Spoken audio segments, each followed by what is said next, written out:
programa de hoje, Sheila Flash questiona: você vive a sua verdade? Já André Westenfelder fala sobre a importância dos bons exemplos. Neymar Gil segue com o seu cordel de emoções, trazendo o nojo. O quiropraxista Thales Zene fala sobre as dores no frio, e você também ficará por dentro de tudo o que vai rolar no próximo ciclo de palestras do NAP. Olá! Hoje eu vou iniciar nossa conversa de uma forma diferente. Vou iniciar com uma pergunta. Você vive a sua verdade? Você se atreve a se mostrar para o mundo como você é de verdade? Muitas vezes quando a gente fala em viver a verdade, as pessoas acham que é ter opinião própria, que é ter a sua verdade, que é defender aquilo que acha certo ou errado, né? E a verdade hoje que eu falo, que é a nossa verdade, é o que a gente é em essência, né? É uma verdade que tá lá escondidinha dentro da gente e que muitas vezes a gente não se autoriza a mostrar. A gente não mostra pro mundo essa nossa verdade, porque muitas vezes a gente tem o hábito de mostrar para os outros aquilo que a gente acha que os outros querem da gente, ou aquilo que a gente acha que vai fazer com que os outros gostem mais da gente. Só que nesse jogo, né, que muitas vezes é inconsciente, a gente acaba na ideia de agradar o outro, a gente acaba se desagradando, porque a gente não consegue viver de uma forma plena, de uma forma que nos traga paz, que nos traga tranquilidade. Então a gente acaba vivendo de uma maneira muito automática, muito programada, pouco autêntica, com o intuito de agradar o outro, com o intuito de satisfazer o outro. Só que quando a gente tenta satisfazer o outro, agradar o outro, ser aceita pelo outro, a gente deixa muitas vezes de se admirar, a gente deixa de se amar, e isso prejudica a relação que nós temos conosco mesmos, né?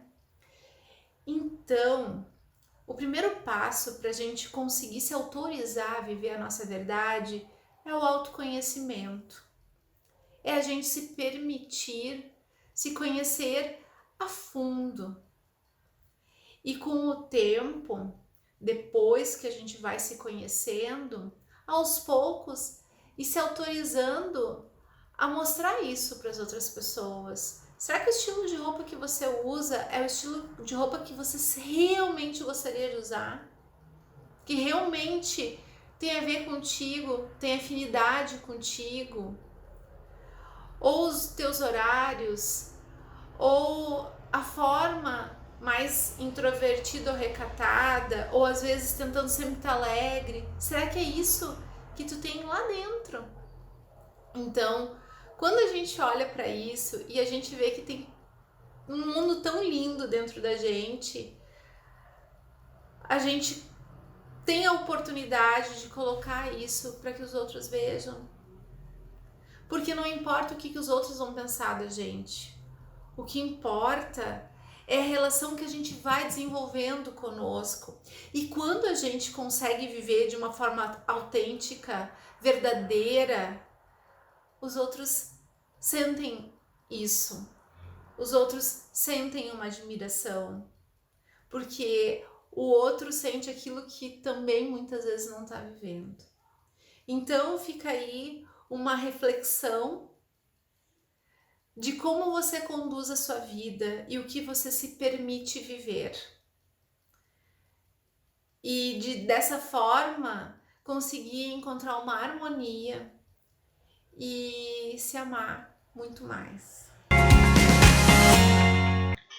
Por que precisamos de bons exemplos? Há no nosso cérebro e de outros animais, né, de diferentes espécies, algo chamado neurônios espelho. Esses neurônios fazem exatamente o que o nome sugere, eles refletem um estímulo. Um exemplo fácil de entender é quando alguém boceja e abre uma reação em cadeia de outras pessoas bocejando em volta. Nesse caso, recebe um estímulo visual e repete ele quase sem se dar conta. Mas o que isso tem a ver com os bons exemplos, né? É uma questão simples, na verdade, porque grande parte da nossa aprendizagem se dá por exemplos, né? Por conta também, né, desses neurônios espelho. A gente aprende algo novo repetindo o que os outros fazem. Né? Isso pode explicar um pouco aquela expressão, a Maria vai com as outras. Pois a gente continua sempre escolhendo o que a maioria faz, né, ou gosta. Pois temos essa impressão de que o que a maioria faz é melhor a se fazer, né? Já que vivemos em uma sociedade. Um outro fator importante para a nossa conduta em meio à sociedade são os vínculos que nós temos com outros seres humanos, e não humanos também, né? Mas mais especificamente com os nossos cuidadores. Quando somos recém-nascidos, o simples olhar do nosso cuidador já pode liberar uma substância chamada ocitocina no nosso cérebro, que é um neurotransmissor conhecido como hormônio do amor. O toque, o olhar, o jeito que se fala, o carinho na interação com o outro, determina esse vínculo. Então imagina a cena. A criança nasce, ela recebe estímulos em todas as esferas de percepção. Mesmo que no começo seja menos desenvolvido suas formas de percepção, ela vai descobrindo o mundo. Ela percebe que seu cuidador tem certos comportamentos. Nisso ela vai imitando esses comportamentos. Com os neurônios espelhos, ela vai aprendendo a falar, a tocar, a caminhar e vai além de outras funções, né? E aprende também a pensar, o modo de pensar. As funções cognitivas elas são extremamente influenciadas por conta dessas pessoas com quem a criança tem esse vínculo. Nisso entra inclusive a nossa moralidade. Nós vemos o que o nosso cuidador gosta e não gosta e passamos a não gostar daquilo também, ou gostar daquilo. Um exemplo que dá para ser feito é quando o cuidador não come certo tipo de comida. Digamos um brócolis. Logo, quando a criança vê que aquela pessoa não está comendo aquele tipo de comida, não gosta, ela vai também evitar também de comer esse alimento. Né? São exemplos fáceis, né, simples, mas eles tomam uma proporção muito grande no decorrer do desenvolvimento das crianças. As pessoas das quais a gente tem maiores vínculos, né, desde tenra idade, geralmente são as pessoas que irão determinar e ensinar o modo de enxergar o mundo. Quando dizem que o fruto não cai longe do pé, é porque tem um motivo, de fato. Né? A gente aprende o que essas pessoas ensinam, os nossos cuidadores ensinam. E quanto mais forte for esse vínculo, maior é a aprendizagem mimética, que é justamente essa aprendizagem por imitação, por exemplo. E a intensidade a qual a gente imita determina o comportamento que a gente tem, né? Isso está diretamente influenciado com esse vínculo com essas pessoas. Né? O vínculo que nós temos com os nossos cuidadores é um fator decisivo em muitas ocasiões. Nossos vínculos, positivos ou negativos, influenciam nossas decisões, nossa visão de mundo e nossas preferências. Nosso modo de enxergar o mundo depende muito desses primeiros contatos que a gente estabelece. Né? Um enorme problema acontece quando há um déficit de vínculos positivos, né, que a criança ou adolescente possa ter. Porque, além de um bom funcionamento cognitivo, a gente precisa ter um funcionamento emocional também, né, o jeito que a gente responde a estímulos emocionalmente. Há nesse quesito uma urgência de afeto dos cuidadores, porque onde há uma falta de amparo, pode culminar em uma situação de risco à vida do próprio indivíduo futuramente. Somos seres muito dependentes nos nossos primeiros anos de vida, né? E os vínculos criados nesses estágios são de extrema importância para o desenvolvimento sadio. Nossos cuidadores são os nossos maiores exemplos de como lidar com o mundo nestes primeiros momentos. E se eles não forem bons exemplos, provavelmente seguiremos os mesmos passos por um bom tempo. Assim, é necessário que a gente tenha vários bons vínculos com pessoas saudáveis, vínculos saudáveis, né, com essas pessoas para a gente conseguir aprender novas formas de ver o mundo e de interagir com a sociedade. Então, indo de volta a essa ideia, né, inicial dos bons exemplos, os nossos comportamentos e processos cognitivos são influenciados por esses vínculos e também pelos neurônios espelho. Até tem uma hipótese que diz que os neurônios espelhos estão diretamente vinculados à nossa empatia, a nós conseguirmos sentir o que o outro sente. Dessa forma, então, querendo ou não, somos também exemplos para outras pessoas no nosso cotidiano. O jeito que a gente age pode influenciar o jeito que outra pessoa age, não só conosco, mas com outras pessoas ao redor dele.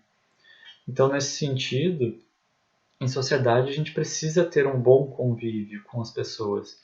Então, para tal é preciso saber lidar de forma saudável, tanto cognitivamente como emocionalmente.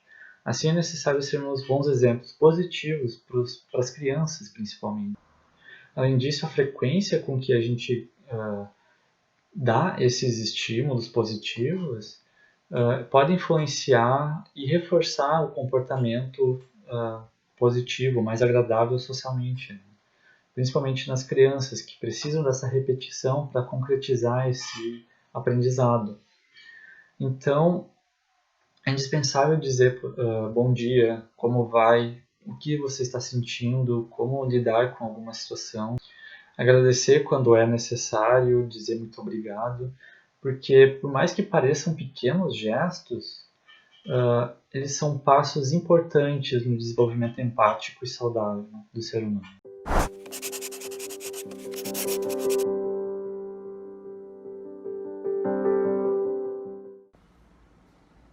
Oi, eu sou a psicóloga Bruna Chábaro e eu vim trazer hoje uma psicodica de um filme que está rolando no Netflix, que é O Vendedor de Sonhos. Ele é baseado na obra do psiquiatra brasileiro Augusto Cury e ele conta a história de um psicólogo renomado, o Júlio César, que está desiludido com a sua vida e tenta o suicídio. Só que nesse momento ele acaba sendo surpreendido e amparado pelo mestre, né, um morador de rua que se chama como o Vendedor dos Sonhos, né, e ele acaba oferecendo aquilo que o dinheiro não pode comprar, que é o sonho de recomeçar. Então, com isso, eles acabam ajudando outras pessoas, né, lhes dando uma nova esperança de como viver. Então, ele é um filme extremamente emocionante, né, que também nos faz desacomodar, né, porque ele fala de sentimentos que muitas vezes nós também sentimos. E também traz a importância de darmos mais valor aos momentos em família, né, e de dar sentido àquilo que estamos sentindo, né. Então eu acho que vale muito a pena olhar esse filme, principalmente nesse momento agora que estamos vivenciando de isolamento social. Eu acho que nos faz refletir sobre muitos aspectos e também fica a dica para quem quiser ler a trilogia, né? Porque o autor ele também tem uma trilogia deste mesmo título, tá certo? Essa é a minha psicodica de hoje.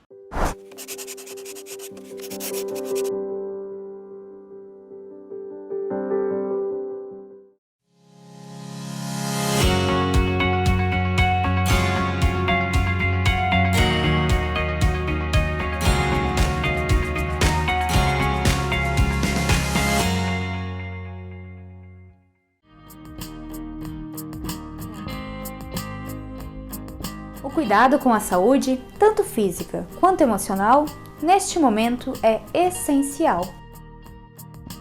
Por isso, em tempos de prevenção, permita também a renovação. No NAP, trabalhamos com uma grande equipe de profissionais da psicologia, que hoje atendem tanto na modalidade presencial, com medidas de segurança, quanto online.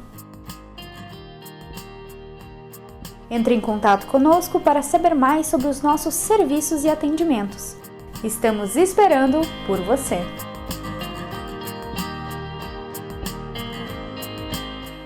A Exatos começou de um sonho de poder ser um diferencial por onde eu passava. E foi assim que ela surgiu, trabalhando na Prefeitura de Estância Velha, onde o senhor Ivo Jacinto Baumgratz me convidou para fazer a contabilidade dele. E hoje, 30 anos depois, temos nossa nova sede em Estância Velha, com 1.800 metros quadrados, para atender nossos 600 clientes em toda a região.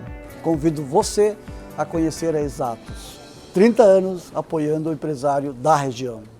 Cursão do Fabão desde 1993, formando alunos e preparando pessoas para o mercado de trabalho. Top of Mind no segmento de cursos preparatórios desde 2016, o Cursão do Fabão conta hoje com 10 aulas para aulas particulares e cursos para pequenos grupos com até 30 pessoas. Há 25 anos preparando para a prova do Liberato, também oferece cursos para o Enem, vestibular e concursos públicos. Tudo em um ambiente moderno e acolhedor com os mais qualificados profissionais. O NAP, Núcleo de Atendimento Psicológico, é um serviço voltado para a psicologia e também para as áreas de quiropraxia, nutrição, terapia ocupacional, psiquiatria, psicopedagogia, palestras e cursos com profissionais capacitados e diferentes estilos de atendimento, pois cada um de nossos pacientes é único e merece ser tratado dessa forma. Aqui você encontra os mais modernos tratamentos que o mercado oferece, uma plataforma inovadora de realidade virtual para fobias, ansiedades e transtornos. O NAP oferece ainda convênio para empresas e o Clínica Escola.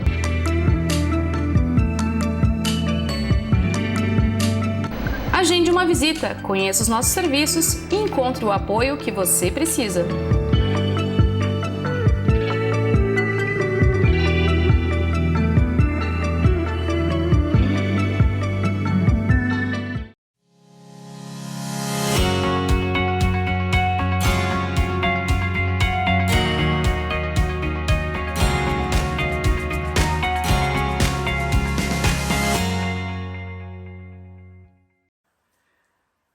E no Cordel das Emoções de hoje eu queria falar sobre uma que não é das mais legais, mas obviamente que a gente também precisa brincar com essas, né? Que é o nojo.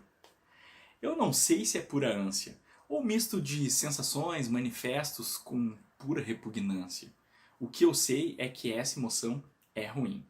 Fico mal de lembrar, às vezes nem experimentei, mas já dá até para imaginar que fazendo careta é certo que não é para mim. Os especialistas falam em efeitos fisiológicos. Tem coisa que não combina, é lógico. Mistura maionese com Nescau, coloca banana, leite e amendoim. Tem dúvida que fica ruim? Então adiciona Coloral. Mas se pode ser imaginário, o nojo é também uma emoção do gostar o contrário? Eu não sei se tu conseguiu me acompanhar.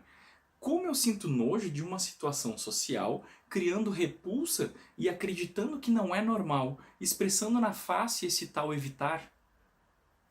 Não aceite o infeliz. Levante apenas um lado do nariz, aperte o lábio e evite o que te repulsa, porque nem toda emoção te impulsa, disse o bom e velho sábio. Não olhe para mim. Não fui eu quem disse, Charles, esse sim. O rapaz era bom na identificação. Homem ou animal, sabia se era emoção para o bem ou para o mal, e depois até aperfeiçoou na tal teoria da evolução. Agora, se tu já viveu essa emoção, sabe que dá um aperto no coração, o músculo se tensiona e a pele até se levanta. O nojo tem dessas paradas. Tem nojinho no meio da colherada. Daí é tarde. Agora não adianta. Certo? Até a próxima emoção para a gente continuar brincando um pouco.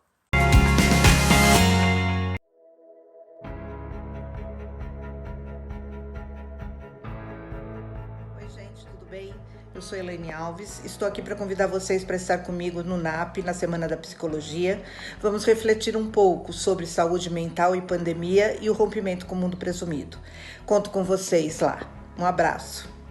Olá, eu sou a psicóloga Sheila Flash e dia 25 de agosto, às 18h30, estarei participando da 9ª edição do ciclo de palestras do NAP, falando sobre a importância da consciência e do autoconhecimento na prática da comunicação não violenta.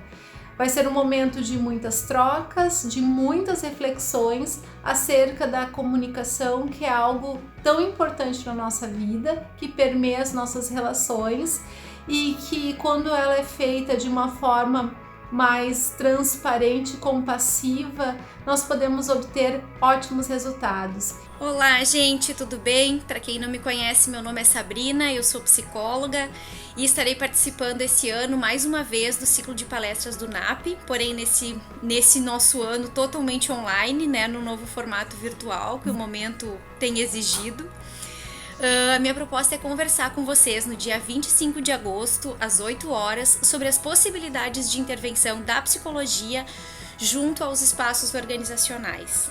A gente tem N possibilidades e a gente acaba estudando só algumas delas, ou talvez as mais tradicionais no curso de psicologia. É uma área que tem crescido bastante, né? Inclusive com o período de pandemia, as empresas têm procurado muito esse suporte. Eu acredito que é um novo leque, uma nova possibilidade da gente ampliar as nossas atuações, dentre tantas as que a gente tem na área da psicologia. Oi, eu sou Gabriela, sou psicóloga no NAP e venho aqui convidar você para o ciclo de palestras que acontecerá agora em agosto. Eu estarei palestrando na quarta-feira, dia 26 às 18h30, sobre a saúde do estudante universitário. Um tema super importante e super atual, né? As pesquisas científicas, a mídia vem demonstrando o quanto os estudantes universitários estão sim vulneráveis, né? Pensando inclusive, né, nas mudanças que acontecem quando um estudante se insere, né, no ensino superior, a nova rotina, novas responsabilidades, demandas de estudo, de trabalhos, estágios, e tudo isso acaba aí contribuindo muitas vezes para o desenvolvimento aí de uma ansiedade, de um estresse e até quadros de depressão. Então, precisamos refletir sobre isso, precisamos pensar sobre a saúde do estudante, afinal, o estudante de hoje é o profissional do futuro, é o profissional de amanhã. Espero vocês! Amor é força de vida, mas será que somente ele basta? Ou será que existiriam casos onde o amor, constituído como presença, pode se tornar excessivo? É isso que eu quero convidar vocês a pensar no ciclo de palestras do NAP, através da construção de um caso fictício, mas nem por isso menos real, que eu construí com base em situações reais da minha clínica. Quero convidar vocês a percorrer por conceitos como pulsão de vida e pulsão de morte, para que a gente possa pensar: será que só o amor é suficiente para constituir saúde psíquica em um sujeito? Ou será que algo da pulsão de morte também se faz necessário? Vejo vocês então na semana do ciclo de palestras. Até mais! Oi pessoal, tudo bem?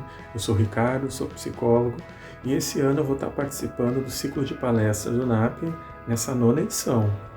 Então, no dia 27 de agosto, às 18h30, eu vou estar falando sobre dependência química e a clínica psicanalítica. O que fazer? Nós vamos falar um pouquinho, vamos pensar, vamos refletir um pouquinho sobre o manejo, sobre a teoria a respeito da dependência química. Como todos nós sabemos, né, a questão das drogas está aí na nossa sociedade. Em algum momento, né, nós, profissionais da psicologia, vamos nos deparar com um paciente chegando no nosso consultório com essa demanda ou atravessado por essa demanda. E aí, o que fazer? Né? Essa é a nossa proposta. Então, eu espero vocês lá. Esse ano será totalmente online o evento, né? E confira aí nas redes sociais como é que se faz para poder se inscrever, para poder participar. Eu aguardo vocês, hein? Até lá! Olá, eu sou a psicóloga Josiane. Infância e tecnologia. Quais são as possibilidades dialógicas que se abrem com esse tema? Para as crianças, quais as oportunidades e desafios que ela encontra nesse meio digital? Para os pais, qual é a curadoria a ser feita quando seu filho quer usar uma rede social ou jogar um jogo digital? E para a escola, para a área da educação, qual é a ponte a se fazer entre infância e tecnologia para que seu serviço seja usado a favor de uma boa educação? Todos esses assuntos eu quero discutir com vocês dia 28 de agosto, sexta-feira, 18h30, aqui no ciclo de palestras do NAP. Para mais informações e também para se inscrever, é só acessar qualquer link aqui do nosso canal de comunicação. Abraços! Olá, meu nome é Andréa Reis e eu estarei participando do ciclo de palestras no dia 28, na sexta-feira, às 8 horas, com uma palestra falando a respeito de considerações pós-pandemia, assim, importantes reflexões a respeito de como estaremos pós-pandemia, em questões emocionais, em questões relacionais. Então convido você a estar presente.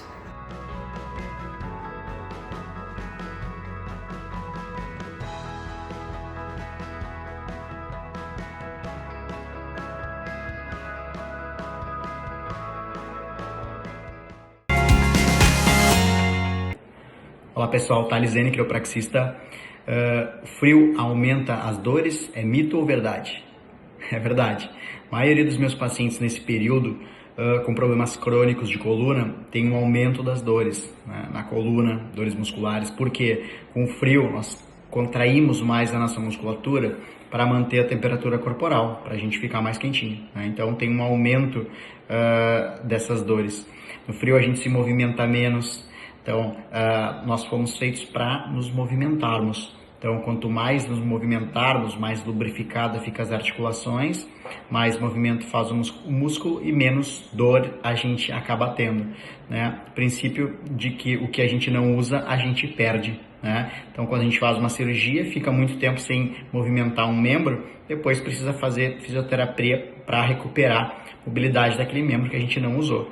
Mesma coisa com a nossa coluna, né? Se a gente não usar, fica muito tempo parado, deitado, colhido, por causa do frio, consequentemente a gente vai ter mais dores, tá? Então, e outra situação interessante é que nós temos receptores sensíveis à temperatura nas nossas articulações. E esses receptores, que a gente chama de mecanorreceptores, quando essas articulações já são mais sensíveis, em caso de dores crônicas, com essas alterações de temperatura, frio, chuva, nas nossas articulações.